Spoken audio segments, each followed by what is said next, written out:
আসসালামু আলাইকুম প্রিয় শিক্ষার্থী, আজকে আপনাদেরকে আমি একটা অঙ্ক শেখাবো।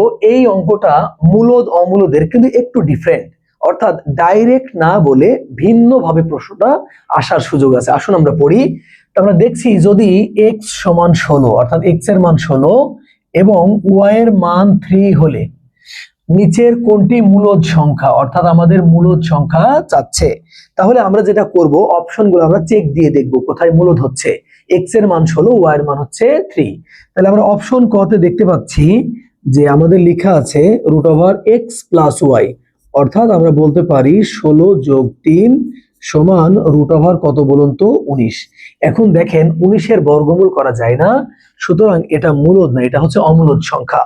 আবার যদি অপশন ক্ষয়ে আমরা চেক দিই, তাহলে x এর মান হচ্ছে 16 আর y এর মান হচ্ছে 3। যদি আমরা বিয়োগ করি তাহলে আমাদের হবে √13। 19 এবং 13 দুইটাই পূর্ণবর্গ সংখ্যা না, তাহলে এটাও আমাদের মূলদ হচ্ছে না। যদি আমরা অপশন গ টেস্ট করি তাহলে গুণ আকারে আছে, আমরা বলতে পারবো যে 16 × 3 সমান √ কত বলুন তো 48। সুতরাং যে কারণে ক অপশনটা আনসার হচ্ছে না, সেই একই কারণে খ আনসার হচ্ছে না এবং গ আনসার হচ্ছে না। তাহলে আমাদের কাঙ্ক্ষিত আনসার হচ্ছে ঘ। তারপর আমরা একটু করে দেখব। তাহলে আমরা বলতে পারবো যে √ কত দিয়ে আছে বলুন তো 16 আর y এর মান 3। তাহলে আমরা দেখতে পাচ্ছি 4/3।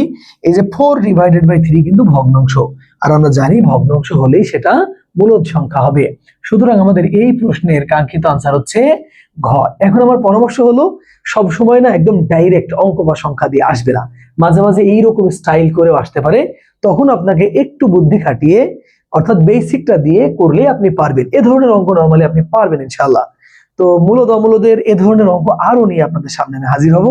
ততক্ষণ পর্যন্ত ভালো থাকুন, যতক্ষণ পর্যন্ত না আমি আবার ফিরে আসছি। আসসালামু আলাইকুম ওয়া রাহমাতুল্লাহ।